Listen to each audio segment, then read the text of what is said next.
નમસ્કાર, spark today ન્યૂઝમાં આપનું સ્વાગત છે. દર્શક મિત્રો, વડોદરા શહેરમાં ધીમે ને ધીમે હવે જે પતંગથી દોરીના અકસ્માતો વધી રહ્યા છે તેને જે પ્રકારે પોલીસ કમિશનર દ્વારા પણ જાહેરનામું બહાર પ્રસિદ્ધ કરવામાં આવ્યું છે. આપ જુઓ કે જે પ્રકારે દિવસે ને દિવસે આ પતંગથી દોરીના અકસ્માતો બનાવો વધી રહ્યા છે. આગામી સમયમાં ઉત્તરાયણનો પર્વ માંડ નજીક છે ત્યારે 108ની ટીમો પણ હવે તૈનાત થઈ છે. કારણ કે જે પ્રકારે વડોદરા શહેર જિલ્લામાં વાત કરીએ તો છેલ્લા 2-3 દિવસમાં એક વ્યક્તિનું મોત થયું છે. તો ગઈકાલે પણ કારેલીબાગ વિસ્તારની અંદર એક વ્યક્તિને દોરીથી અકસ્માત થયો છે. ત્યારે 108ની ટીમ જ્યારે આ તમામ લોકો પોતાના આ તહેવાર ઉત્તરાયણનું પર્વ ઉજવતા હોય છે ત્યારે 108ની ટીમ કેટલી સજ્જ છે તેના માટે જ અમે એસએસજી હોસ્પિટલ ખાતે પહોંચ્યા છે. અને આમ જુઓ કે તમામ આ 108ની ટીમ વાત કરીએ તો 43 જેટલી ગાડીઓ અહીંયા અત્યારે તૈનાત કરવામાં આવી છે અને ચોક્કસથી કહી શકાય કે 218 જણનો સ્ટાફ પણ અહીંયા તૈનાત રહેશે. કારણ કે જે પ્રકારે દિવસોને દિવસે આ જે કેસો છે વધી રહ્યા છે ત્યારે આપણી કને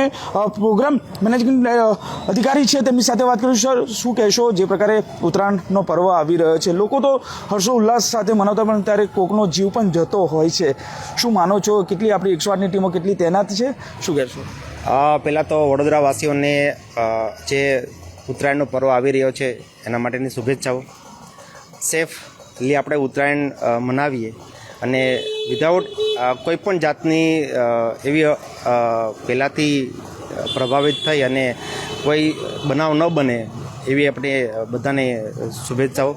ખાસ કરીને અત્યારે વડોદરા જિલ્લામાં છેલ્લા 2-3 દિવસથી દોરીના કેસ આવી રહ્યા છે અમારી 108 ઇમરજન્સીની અંદર અને એના માટે 108 2025 ઉત્તરાયણ માટે સ્ટેન્ડ બાય છે.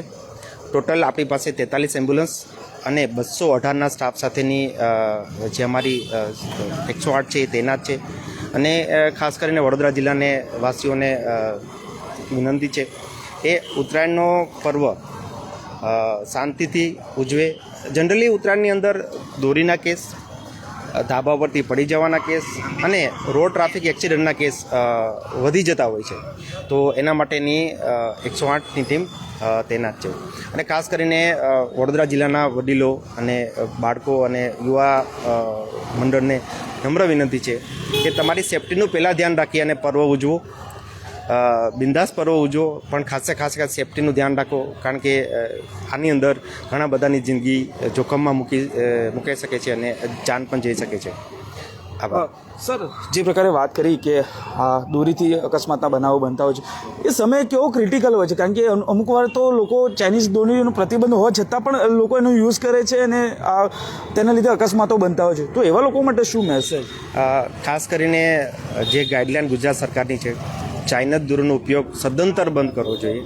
જે પણ જે લોકો ચાઇનીઝ દોરીથી પતંગ ચગાવે છે એ ન જ થવું જોઈએ. કારણ કે ચાઇનીઝ દોરીથી જ્યારે શરીરની અંદર કોઈ ઘાવ લાગે છે અને બ્લીડિંગ ટૂંકમાં લોહીનો પ્રવાહ બહુ જલ્દીથી વહી જાય છે અને પેશન્ટ શોકમાં જતું રહે છે અને ઘણા કિસ્સામાં આપણે જોયેલું પણ છે કે વાઇટલ પણ નોટ થઈ જાય છે.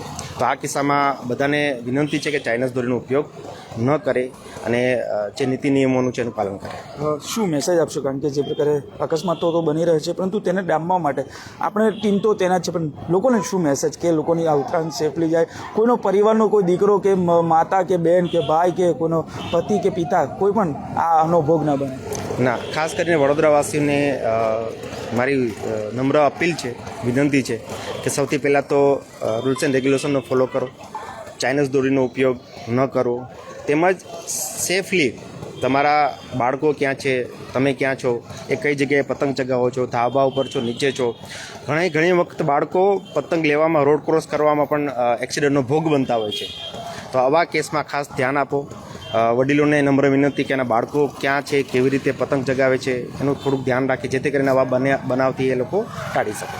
બિલકુલ, આપ જુઓ કે અધિકારી શ્રી કહી રહ્યા છે કે જે પ્રકારે લોકોને મેસેજ પણ આપી રહ્યા છે. પરંતુ આપ જો કે ઉત્તરાયણનો પર્વ આવી રહ્યો છે ને 108 જે રાજ્ય સરકાર દ્વારા તરફથી આ ફાળવવામાં આવી છે ને વડોદરા શહેર જિલ્લાની જો વાત કરીએ તો 43 ગાડીઓ આવી એનાત કરવામાં આવી છે અને ઉત્તરાયણના પર્વ નિમિત્તે આ 43 ગાડીઓ અહીંયા રહેશે અને ખડે પગે વડોદરા શહેર જિલ્લાના તમામ લોકો છે તેની સેવા કરશે. કારણ કે જે પ્રકારે અકસ્માતનો જે રોડ અકસ્માત તો સમજ્યા પરંતુ જે અત્યારે પતંગની દોરીથી જે અકસ્માતો વધી રહ્યા છે ને દિવસે દિવસે તેના કેસમાં કેસોમાં પણ પ્રમાણ વધી રહ્યું છે, ત્યારે ચાઇનીઝ દોરીથી અમુક વાર આ લોકો એટલા બધા ઘાવ વધી જતા હોય છે, માણસ મરી પણ એટલે મોત પણ થતું હોય છે, ત્યારે લોકોને અપીલ કરવામાં આવી છે, કારણ કે જે પ્રકારે હવે અકસ્માતો વધી રહ્યા છે રોડ દોરીના લીધે, જે એટલે 108ની ટીમ સજ્જ થઈ ચૂકી છે ને 43 જેટલી અહીંયા ગાડી છે તે તૈનાત રહેશે અને 218 જણનો સ્ટાફ આ ઉત્તરાયણ પર્વને લીધે આ તૈનાત રહેવાનો છે.